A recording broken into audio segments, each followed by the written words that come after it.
এই কোরআন দিয়ে আপনি কি করবেন? লিতুখরিজান নাস, মানুষদেরকে বের করে আনবেন দাওয়াত দিয়ে, বুঝিয়ে, কোরআনের তালিম দিয়ে, মিনাজ জুলুমাতি ইলান নূর, মানুষদেরকে অন্যায় অনাচার এই সব থেকে বের করে একটি পথের দিকে নিয়ে আসবেন। সেই পথ হলো আল্লাহ তাআলার বানানো জান্নাতের পথ। এই কোরআনকে যে বুঝে নিবে, কোরআনকে যে মানবে, কোরআনুল কারীমকে সংবিধান হিসেবে মেনে নিবে, তাদেরকে ডিরেক্ট জান্নাতুল ফিরদাউসের অঙ্গীকার করে দিয়েছেন কে? তাহলে এই কোরআনুল কারীমকে আমাদের সংবিধান হিসেবে মেনে নিতে চাই কি চাই না? আরো জোরে বলেন, চাই কি চাই না? এই কোরআনুল কারীমকে কোন ব্যক্তি যদি সংবিধান হিসেবে মেনে নেয়, রব্বুল আলামিন জানিয়ে দিয়েছে, বান্দা শোনো, আমি আল্লাহ তাআলা তোমাকে কি দিব? তাহা মা আনজালনা আলাইকাল কুরআনা লিতাশকা। ইয়া রাসূলুল্লাহ, ইয়া হাবিবাল্লাহ, আপনি কি মনে করেছেন আপনার উপরে জুলুম করা হয়, নির্যাতন করা হয়, কোরআনের হক কথা বলার কারণে আপনার পথে কাটা দিয়ে রাখা হয়, আপনাকে জেলখানায় দেওয়া হয়, আপনাকে মেরে ফেলানোর মতো ষড়যন্ত্র করা হয়? আমি আল্লাহ আপনাকে কষ্ট দেওয়ার জন্য এই কোরআনুল কারীম নাজিল করি নাই।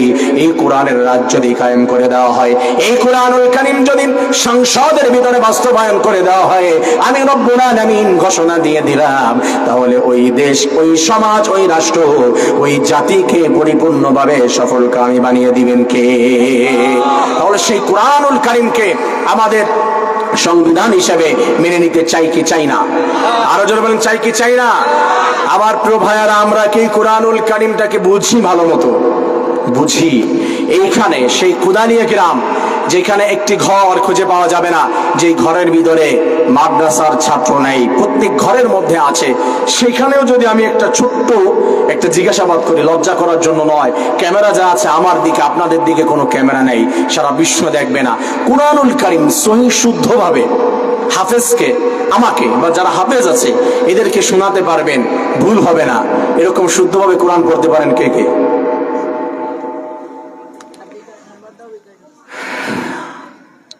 কচু গাছ নাই কাকা আশপাশে? নাই? একটা কচু গাছ দেন, আমি গলার সাথে ঝুলাই রাখি। কোরআন শুদ্ধভাবে পড়তে পারি না? এই ক্লিপটা কেটে দিতে হবে, এটা রাখা যাবে না, কুদালিয়ার মান ইজ্জত যাবে। কোরআনটা হচ্ছে সংবিধান। কষ্ট পেয়েছেন? কষ্ট পেয়েছেন? কষ্ট দেওয়ার জন্য না। আল্লাহ তাআলা কি বলেছেন? ওয়ানাহশুরুহু ইয়াউমাল কিয়ামাতি আ'মা। যারা কোরআন শিখবে না, কোরআনটা পড়বে না, কোরআন মানবে না, সন্তানদেরকে, নাতিদেরকে কোরআন পড়াবে না, দুনিয়ার ভিতরে আমি তাদেরকে কঠিন মুসিবতের ভিতরে ফেলে দিব। শান্তি জিনিসটা কি জীবনে কল্পনাও করতে পারবে না। টাকা হতে পারে কোটি কোটি টাকার মালিক, শান্তি খুঁজে পাবে না। টাকা দিয়ে, পয়সা দিয়ে কোটি কোটি টাকা ইন্ডাস্ট্রি হওয়ার পর শান্তি, মানসিক প্রশান্তি, এটা টাকা দিয়ে কেনা যায় না, এটা আমি দিব না। ওয়ানাহশুরুহু ইয়াউমাল কিয়ামাতি আ'মা। হাসরের ময়দানে লোলা হয়ে উঠবে, অন্ধ হয়ে উঠবে। ক্বালা রাব্বি লিমা হাশারতানি আ'মা ওয়াকাদ কুনতু বাসীরা। আল্লাহ, আমি আজকে অন্ধ কেন? হাসরের ময়দানে বলবে যে আল্লাহ, আমি আজকে অন্ধ কেন? মালিক, আমি তো চোখে দেখতাম। আমি লোলা কেন? আমার তো পা ছিল, 3 বেলা যেতাম, চায়ের দোকানে বসে থাকতাম, আড্ডা দিতাম, বাজারে যেতাম চা খেতে। আমি আজকে কেন লোলা? আমি কেন অন্ধ? আল্লাহ তাআলা বলবে, ক্বালা রাব্বি লিমা হাশারতানি আ'মা ওয়া ক্বাদ কুনতু বাসীরা ক্বালা কাযালিকা আতাতকা আয়াতুনা ফানাসিতাহা। আমার কোরআন কি তোমাদের কাছে গিয়েছিল না? আল্লাহ, গিয়েছিল কোরআন আমাদের কাছে, আমরা তো পড়ি নাই, সন্তানদেরকে পড়াই নাই, নাতিদেরকে পড়াই নাই, কোরআনের পক্ষে থাকি নাই, মাদ্রাসাকে সহযোগিতা করি নাই। আল্লাহি, আল্লাহর কসম করে বলছি, আমি কোরআন থেকে বলছি, সূরা তাহা, আল্লাহ রাব্বুল আলামিন জানিয়ে দিয়েছে, হিফজুল কোরআন 16 নম্বর পারা 15 নম্বর পৃষ্ঠার শেষের দিকে আল্লাহ তাআলা জানাচ্ছে যে ওয়ানাহশুরু, আল্লাহ বলছেন যে তোমরা সেদিন কোরআনকে ভুলে গিয়েছিলে না, কোরআন থেকে দূরে থেকেছিলে, আমি আল্লাহ আজকে তোমাদেরকে ভুলে গিয়েছি, যাও তুমি জাহান্নামে চলে যাও। নাউজুবিল্লাহ পড়বেন? নাউজুবিল্লাহ পড়বেন না? রাসূল কারীম সাল্লাল্লাহু আলাইহি ওয়াসাল্লাম জানিয়ে দিয়েছে ভয় পাওয়ার কিছু না। ভয় পেয়েছেন আপনারা? ভয় পেয়েছেন? আল্লাহ তাআলা বলে, বান্দা যেইখানেই আমি আল্লাহ রাব্বুল আলামিন জাহান্নামের ঘোষণা দিয়েছি, যেইখানেই ভয় দেখিয়েছি, সামনের স্টেপে তুমি যাওয়ার পরে দেখবে আমি রব্বুল আলামিন আশার আলো দেখিয়েছি। এ বান্দা তুমি শোনো, রাসূল কারীম সাল্লাল্লাহু আলাইহি ওয়াসাল্লাম জানিয়ে দিয়েছেন, কোন আলিমান, তুমি আলেম হও, আও মুতাআল্লিমান, অথবা আলেমের ছাত্র হয়ে যাও, আও মুহিব্বান, আল্লাহ রাসূল বলে দিয়েছেন, আও মুস্তামিয়ান, যদি তুমি সেটাও হতে না পারো, নাতিদেরকে মাদ্রাসায় দাও, তুমি তোমার পোতা পত্নীকে মাদ্রাসায় দাও, কোরআন শিক্ষা করো, যদি সেটাও না পারো তাদেরকে ভালোবাসো, তাও যদি না পারো সহযোগিতা করো। ওয়ালা তাকুন খামিসান, পঞ্চম নম্বরে হয়ো না যারা কোরআনের বিরোধিতা করে, কোরআনের কাজে বাধাগ্রস্ত করে। এইটা যদি করো তাহলে তুমি ডাইরেক্ট জাহান্নামে চলে যাবে। আল্লাহ তাআলা জানিয়েছেন, নিজে আলেম হতে পারো নাই, কোরআন শিখতে পারো নাই, এদেরকে যদি সহযোগিতা করো, আল্লাহ তাআলা জানিয়েছে হাশরের ময়দানে ক্ষমা করে দিয়ে তাদেরকে জান্নাত দান করে দিবে। আসতে পারেন সুবহানাল্লাহ, আরেকটু আসতে সুবহানাল্লাহ। কিছু কিছু ভাই মন খারাপ করে মুখটা এমন ভাবে লাগিয়েছে যে ঠাডা পড়লেও মুখ খুলবে না, সেই নিয়ত করেছেন? একটু আওয়াজ দেন না সুবহানাল্লাহ। আমার প্রিয় ভাইরা, আমরা যতক্ষণ পৃথিবীতে বেঁচে আছি, কোরআন আমাদের কাছে আছে, আল্লাহ আমাদের জন্য আছে, আমাদের কোনো ভয় আছে? হাত উঠিয়ে দিয়ে তওবা করলে সারা জিন্দেগির সমস্ত অপরাধ ফাউলাইকা ইউবাদদিলুল্লাহ সাইয়্যাতিহিম হাসানাত। আল্লাহ বলেছেন, বান্দারে তুই কোরআন পড়িসনি, শিখিসনি, নামাজ পড়িসনি, রোজা রাখিসনি, যা কিছু করেছিস, জিন্দেগির সমস্ত অপরাধ একপাশে, বাদদালা ইউবাদদিলু, আল্লাহ তাআলা চেঞ্জ করে দিবে। আজকে তওবা করো, আজকে নিয়ত করো, আমি রব্বুল আলামিন তোমার সমস্ত অপরাধ ক্ষমা করে দিব, নেকি বানিয়ে দিব, জান্নাত দান করে দিব। আরেকটু আসলে সুবহানাল্লাহ। আমার যুবক ভাইরা কি মন খারাপ করেছেন? যুবক ভাইরা মন খারাপ করেছেন? দাড়ি কাঁচা, দাড়ি ছাড়া, দাড়ি পাকা যুবক ভাইরা লিল্লাহি তাকবীর। আলোচনা কি চলবে না শেষ করব? কতক্ষণ চলবে? সেই অভ্যাস কিন্তু আমার আছে, 4 ঘন্টা আলোচনা করা। সারা রাত চলবে? কি বলে কাকা? সারা রাতের পক্ষে আছেন কে কে? আল্লাহ কবুল করেন, আমিন। না, আমি যদি মনে করেন যে 12টা 1টা পর্যন্ত নেই, আলেমের অভাব নাই, এইখানে আলেমের অভাব নাই, খুদালিয়া গ্রামে সারা রাত থাকবেন আপনারা? সারা রাত তো ভাই আমিও থাকবো না, কিন্তু নিয়ত করেছেন সারা রাত থাকলে যে সওয়াব, আল্লাহ সওয়াব দান করে দেন, আমিন। আরো জোরে আমিন। একটু আওয়াজ দেন না ভাই, একটু ভালো লাগবে।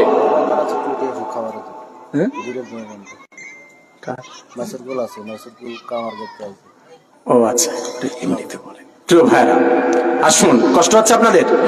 আলোচনা এমনিতে কতক্ষণ যাবে মন থেকে বলেন? ভাব কি মনে হচ্ছে চালানো যায়? হ্যাঁ, ভাবে কি মনে হয় চলে নাকি শেষ করে দিতে হয়? যুবক ভাইদের জন্য স্পেশাল কিছু আলোচনা আছে, যুবক ভাইরা শেষ পর্যন্ত থাকবেন ইনশাআল্লাহ। ইনশাআল্লাহ আমার প্রত্যেকটি যুবক ভাইদেরকে রাবেয়া বস্তির মতো পরিমণির থেকে সুন্দর একটা বইয়ের ব্যবস্থা করে দেন। আমিন কয় না কেন? প্রাণ খুলে বলেন না আমিন। আল্লাহ যারা বিয়ে করেছে তাদেরকে 2টা বিয়ে করে তৌফিক দান করে দেন, আমিন।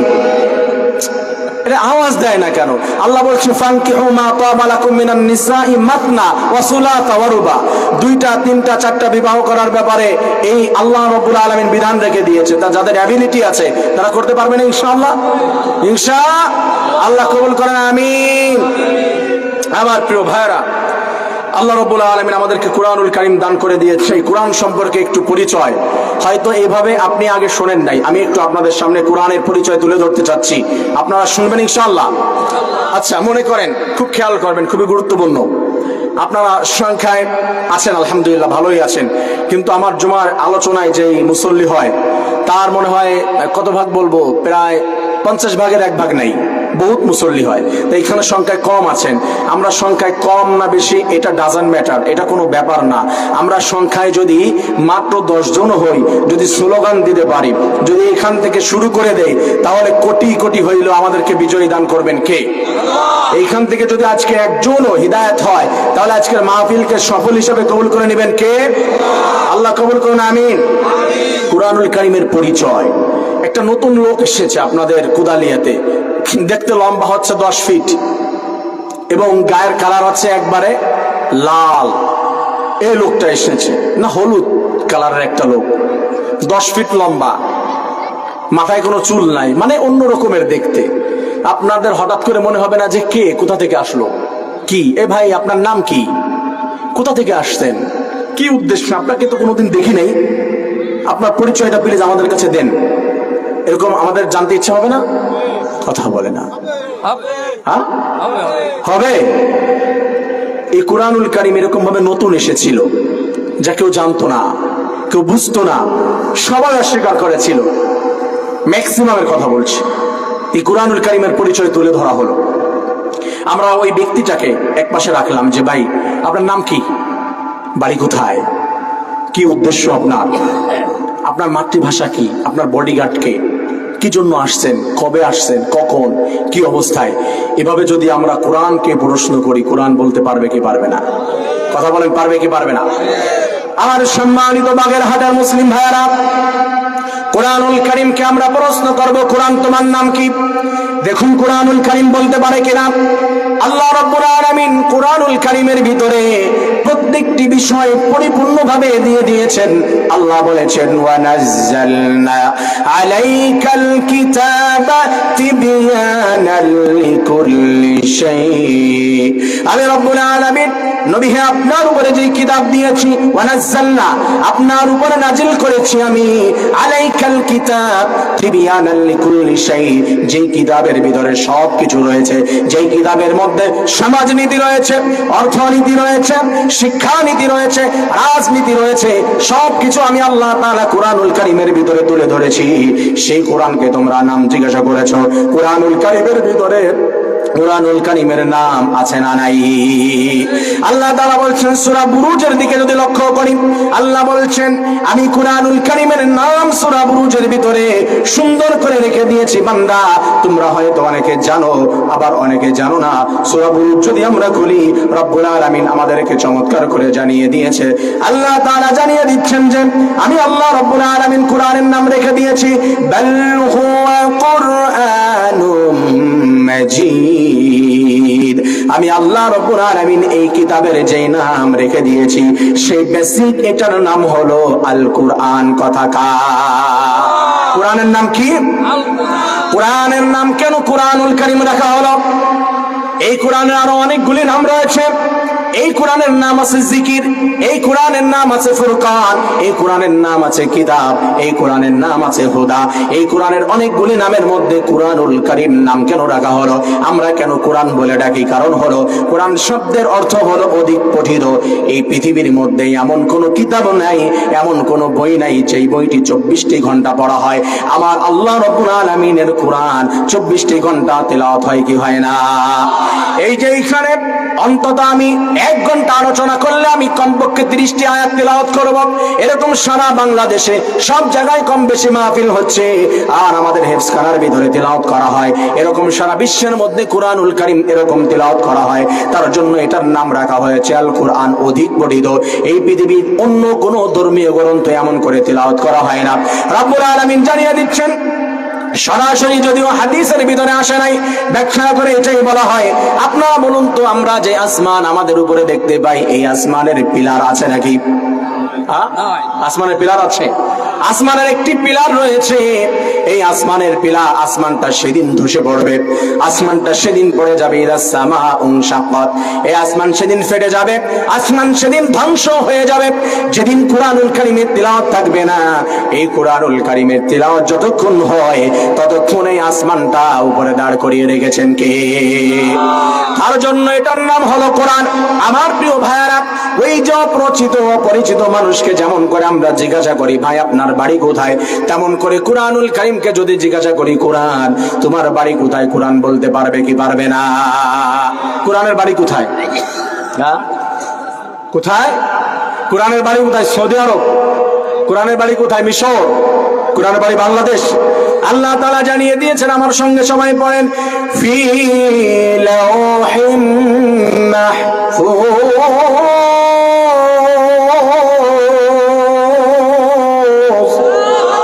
আর আল্লাহু আকবার। এই কোরআনুল কারীম লাওহে মাহফুজ থেকে এসেছে। আল্লাহ রাব্বুল আলামিন লাওহে মাহফুজ একটা কাঠের উপরে খোদাই করে কুরআনুল কারীম চমৎকার করে লিখে রেখেছে, ওইখান থেকে আমাদের জন্য একটা কপি পাঠিয়ে দিয়েছে। তার মানে কুরআনুল কারীমের মৌলিক বাড়ি সেটা হলো আল্লাহ রাব্বুল আলামিনের আরশের উপরে লাওহে মাহফুজ। সুবহানাল্লাহ।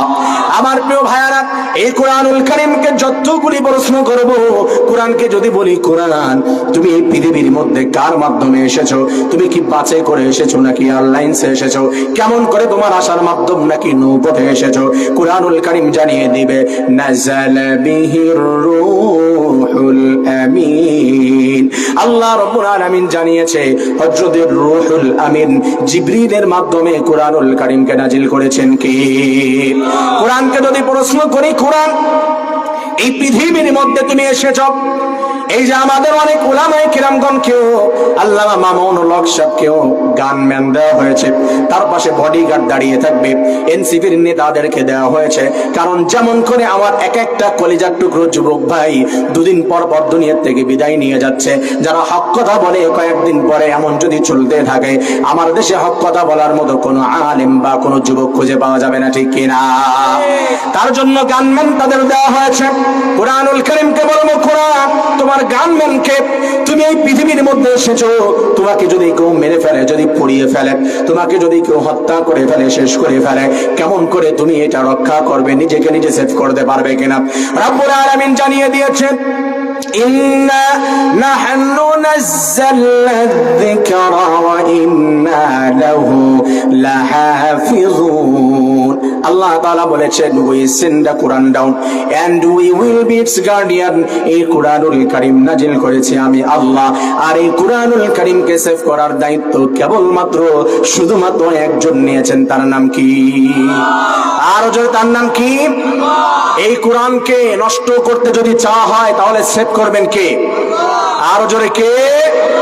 এই যে পৃথিবীর মধ্যে যতই ষড়যন্ত্র করা হোক যে কোরআনকে নিঃশেষ করে দিবে, কোরআনের আইনগুলো বাস্তবায়ন করতে দিবে না, নিভিয়ে দিবে, যতই চেষ্টা করা হোক কোনো অবস্থাতেই সম্ভব? কথা বলেন সম্ভব? কারণ দায়িত্ব নিয়েছে কে? এই যে নড়াল থেকে কোরআনকে অপমান করা হয়েছে, ইন্ডিয়ার ভিতরে কোরআনকে চালিয়ে পুড়িয়ে দেওয়া হয়েছিল, লক্ষ লক্ষ কুরআনুল কারীম এক জায়গায় রেখে পেট্রোল দিয়ে কোরআনকে চালিয়ে দেওয়া হয়েছিল। সেই সময় বাংলাদেশের একজন হিন্দুর ছেলে নকুল কুমার বিশ্বাস, উনি বলেছিল যদি আগুন লেগে ধ্বংস হয়ে যায়, ধ্বংস হয়ে যায়, যদি আগুন লেগে যায়, পুড়ে যায় পৃথিবীর সব বইয়ের দোকান, তবু বিশ্ব থেকে হারাবে না পবিত্র কুরআন। কথা বলেন ঠিক কিনা? কেমন করে করবে কোরআন ধ্বংস? আগুনের ইতিহাস বিশ্ব জুড়ে আছে দেখো কোটি কোটি কোরআনের হাফেজ। কথা ঠিক কিনা? কেমন করে করবে কোরআন ধ্বংস? আগুনের ইতিহাস আছে বিশ্ব জুড়ে কোটি কোটি কোরআনের হাফেজ, তারা ছাপায় আসমানি গ্রন্থ, তারা ছাপায় আসমানি গ্রন্থ, বাঁচাবে ইসলামের মান, তবু বিশ্ব থেকে হারাবে না পবিত্র কুরআন। কথা ঠিক না? যতই চেষ্টা করা হোক কোরআনকে বন্ধ করে দেওয়া, কোরআনকে নিঃশেষ করে দেওয়া, আল্লাহ তাআলা বলছে ইউরিদুনা লিইউতফিউ নূরাল্লাহ ওয়াল্লাহু বি, আল্লাহ তাআলা বলছে ইউরিদুনা ইউতফিউ নূরাল্লাহি বিআফওয়াহিহিম ওয়াল্লাহু মুতিম্মু নূরিহি ওয়ালাউ কারিহাল কাফিরুন। তারা চাইবে কোরআনকে দাবিয়ে রাখতে, আমি চাইবো কোরআনকে আরো বেশি প্রচার করতে। আজ কোরআনুল কারীমকে বাধা দেওয়া হয়েছে, মোড়ে মোড়ে আছে আগের থেকে মাহফিল কম না বেশি, আলেম কম না বেশি, হাফেজ কম না বেশি? তাহলে বিশ্ব থেকে কোরআনকে, হাফেজকে, উলামায়ে কিরামদেরকে নিঃশেষ করে দেওয়া সম্ভব? তাহলে সেই কোরআনের সঙ্গে আমরা আছি না নাই? আল্লাহ তাআলা কবুল করুন, আমিন। আমাদের শেষ নিঃশ্বাস ত্যাগ করা পর্যন্ত কোরআনের সঙ্গে আছি না নাই? তাহলে কোরআনুল কারীমকে সেভ করার জন্য দায়িত্ব নিয়েছেন কে? আল্লাহ তাআলা নিয়েছেন, কিন্তু এই পৃথিবীর মধ্যে আল্লাহ তাআলা তার খলিফা হিসেবে আমাদেরকে পাঠিয়েছেন। মৌলিকভাবে আল্লাহ তাআলা দায়িত্ব নিয়েছেন, কিন্তু এই কোরআনকে সেভ করার দায়িত্ব যারা খলিফা রয়েছে আমাদের, আল্লাহ তাআলা আমাদেরকে দায়িত্ব নেওয়ার তৌফিক দান করেন, আমিন। আরো জোরে বলেন আমিন। আমার প্রিয় ভাইয়েরা, আমরা প্রশ্ন করছিলাম কোরআনুল কারীমকে, কোরআনের বডিগার্ড আমরা জেনে ফেললাম। কোরআনুল কারীমকে যদি প্রশ্ন করি, কোরআন এই পৃথিবীর মধ্যে তুমি এসেছো কোন সময় এসেছো? কোরআনুল কারীম নাজিল হওয়ার সময় আমাদের জানা আছে না নাই? সবার মুখস্থ আছে, সবাই আমার সঙ্গে পড়ুন। ইন্না আনজালনাহু ফি লাইলাতিল কদর। আমি আল্লাহ রাব্বুল আলামিন এই কোরআনুল কারীমকে নাজিল করে দিয়েছি সম্মানিত একটি রাত, সেই রাতের নাম হলো লাইলাতুল কদরের রাত। কথা ঠিক কিনা? আমাদের কাছে পরিচিত লাইলাতুল কদরের রাত। লাইলাতুল কদর মানে সম্মানিত রাত। আমরা বলি যে আবে জমজমের পানি, কি বলি? আবে জমজমের পানি। আবে জমজম মানে হচ্ছে জমজমের পানি। লাইলাতুল কদর মানে সম্মানিত রাত, কদরের রাত। তা লাইলাতুল কদরে আল্লাহ রাব্বুল আলামিন কোরআনুল কারীমকে নাজিল করে দিয়েছে। আমার প্রিয় ভাইরা, এই কোরআনুল কারীম এই পৃথিবীতে এসেছে। আমরা যদি বলি এই পৃথিবীর মধ্যে এই যে বই মেলা, শীতের সময় বই মেলা শুরু হয়ে যাবে বিভিন্ন জায়গায়। বই মেলায় গিয়েছেন কখনো কেউ? বই মেলায় গিয়েছেন? বই মেলায় যাবেন, বই খুলবেন, দেখবেন শুরুতে লেখা আছে যে আমার বইয়ের ভিতরে যদি কোনো ভুল থাকে কেউ ধরিয়ে দিতে পারেন, প্লিজ আমাকে মেইল করবেন বা ফোন দিবেন, যে কোনো ওয়েতে জানাবেন, আমি পরবর্তীতে সংশোধন করে নিব। সে শুরুতেই সারেন্ডার করে। আর কোরআনুল কারীমকে আল্লাহ রাব্বুল আলামিন জানিয়ে দিয়েছে, আমি আল্লাহ। মানুষ শুরুতেই সারেন্ডার করে, দুর্বলতা প্রকাশ করে যে আমার ভুল থাকতে পারে না, আছে। আর আমি আল্লাহ রাব্বুল আলামিন জানিয়ে দিয়েছি, বলুন তো এই কোরআনে কোনো ভুল আছে নাকি? কোনো ভুল আছে? আল্লাহ তাআলা বলেছে, আমি শুরুতেই চ্যালেঞ্জ করেছি। আমার সঙ্গে সবাই পড়েন, আলিফ লাম মিম যালিকাল কিতাবু লা রাইবা ফিহি। This is a book about which there is no doubt. এটা এমন একটি গ্রন্থ, এমন একটি কিতাব যার ভিতরে কিঞ্চিত পরিমাণ কোনো ভুল নাই, কোনো সন্দেহ নাই, কোনো সংশয় নাই। কেবলমাত্র শুধুমাত্র এই কিতাবটি কার? আরো জোরে, কার? কোরআন যখন নাজিল হল, জানেন সেই যুগের অ্যারাবিক গ্রামার যারা লিখেছে, কবিতা লিখেছে, তাদের লিখনি আজ থেকে ১৫০০ বছর আগে এখনো পর্যন্ত অ্যারাবিক ইনস্টিটিউটে পড়ানো হয়। এত সুন্দর লিখতেন, এত সুন্দর কবিতা আবৃত্তি করতেন। সেই জামানায় কোরআনুল কারীমকে আল্লাহ তাআলা নাজিল করে দিলেন। তারা বলা শুরু করলো, কাফেরেরা, এ মুহাম্মদ তুমি বলো যে তোমার আল্লাহর কথা, তোমার রবের কথা, আমরা এটা বিশ্বাস করি না। কারণ এটা তুমি কোথার থেকে কোন কবিতা শিখে এসে বলো, কোথার থেকে তুমি প্রবন্ধ রচনা পড়ো, আমরা এটা বিশ্বাস করি না আল্লাহর কথা। কারণ এটা বলার কিছু লজিক আছে। কোরআনের এক এক জায়গায় এক এক প্রকারের মজা রেখে দিয়েছে কে? এক জায়গায় পড়লে কোরআনুল কারীমকে কবিতা মনে হয়। কথা ঠিক কিনা? হ্যাঁ, এই খারাপ লাগতেছে? খারাপ লাগে নাকি ভাবি এরকম? হ্যাঁ, হাসে না কান্দে, কয় ভাই ওর ভাবি ওরকম, ওর চেহারাই ওরকম। তা আপনারা কি মন খারাপ করছেন? ভাই মন খারাপ হয়েছে? কোদালিয়াবাসী আপনারা কি আমাকে চিনেন? হ্যাঁ, চিনেন? কেউ কেউ চিনেন, আবার অনেকে চিনেন না। কথায় কি বোঝা যাচ্ছে যে আমার বাড়ি কোথায়? হ্যাঁ, কথা বোঝা যায় না? না, এই শুদ্ধ ভাষায় কথা বলছি তো, তার জন্য বোঝা যাচ্ছে না। একটু একটু বোঝাই দেবো নাকি আমার বাড়ি কোহান? একটু কব? হ্যাঁ, আচ্ছা করছি, কিরম মনে আছে কন্দি? এই যে এখন যে করছি, এটাতে কিরম মনে হয়? কোহানে হতে পারে কন্দি? হ্যাঁ, কোন জায়গার গন্ধ পাচ্ছেন কথার ভিতরে? মানে কষ্ট হচ্ছে কিন্তু করতে যায়, কারণ ইংলিশ এই যে দেখেন আবার শুদ্ধ চলে আসে। ইংরেজি যখন কই ওইটা করতে যেরকম ভাবতে হয় যে আগে ওয়ার্ড বলবো না ভার্ব বলবো, আগে অবজেক্ট না সাবজেক্ট কি, যেমন করে যেভাবে ভাবতে হয় সেইভাবে কুদানিয়ার ভাষা করতে গেলে একটু ভাবতে হয়, কারণ এভাবে কই নিয়ে তো। তা কিরম মনে হচ্ছে কোন দিকে কোহানে হতে পারে বাড়ি? এখনো বুঝতেছেন না? আরে আল্লাহ, কোনো কথা হলো? আপনার এই কুদালি এই বাড়ি, আমার এই কুদালিয়ারই সন্তান। তা আপনারা তো আমার ভাই, আমার চাচা, আমার আত্মীয়, তো মন খারাপ করছেন? একটু আওয়াজ দেন তো আমার কোদালিয়ার ভাইরা, লিল্লাহে তাকবীর। আর দিতে বলবো না। এরপরে যদি মন খারাপ করেন বা আওয়াজ না দেন, আর কোনো কথা হবে না, আর কিচ্ছু বলবো না আপনাদেরকে। আমরা আছি তো ইনশাআল্লাহ? শেষ পর্যন্ত থাকবো কে কে? লাস্ট পর্যন্ত বেশি সময় আমি নিতে পারবো না, আমি অল্প একটু সময় থাকবো। শেষ পর্যন্ত কে কে থাকবো? একজনও উঠবেন না।